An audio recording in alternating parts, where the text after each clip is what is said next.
মায়ের হাতের সব রান্নাতে অসাধারণ জাদু আছে, কি বলেন আপনারা? আসসালামু আলাইকুম, সবাই কেমন আছেন? আলহামদুলিল্লাহ, আপনাদের দোয়াতে আমরা সবাই ভালো আছি। আম্মু সবসময় সিজনালি আচার তৈরি করে আমাদের জন্য পাঠায়।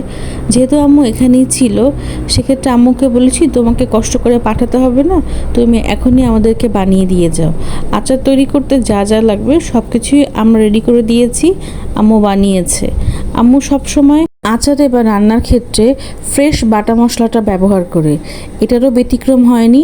আম্মু ফ্রেশ করে মশলা বেটে নিয়েছে, বলে কি দাও আমি বেটে দিই। এটাই হয়তো হবে রান্নার আসল সিক্রেট। এছাড়া অন্য অন্য আচারগুলোর ক্ষেত্রে দেখা যায় কি ফাঙ্গাস পড়ে যায়, তেল জানি কেমন একটা গন্ধ আসে, কিন্তু আম্মুর হাতের আচারগুলো কখনোই এমন হয় না।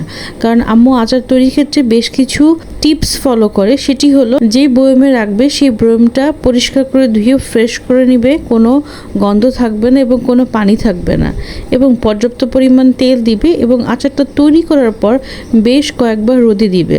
আম্মু আচারে কিন্তু কোনো সিরকাও ব্যবহার করে না, আচারটা বহু দিন বাইরে থাকে, কোনো প্রবলেম হয় না। বয়ম থেকে আচার ওঠানোর ক্ষেত্রে সবসময় শুকনো চামচ ব্যবহার করবেন। যদিও আমরা আচার ফ্রিজে রেখে দিই, কারণ আমরা অনেক সময় এত কিছু মেনটেন করতে পারি না, বাট আপনি যদি মেনটেন করতে পারেন, ফ্রিজ ছাড়াই আচারগুলো অনেক দিন পর্যন্ত সংরক্ষণ করতে পারবেন। সবাই ভালো থাকবেন।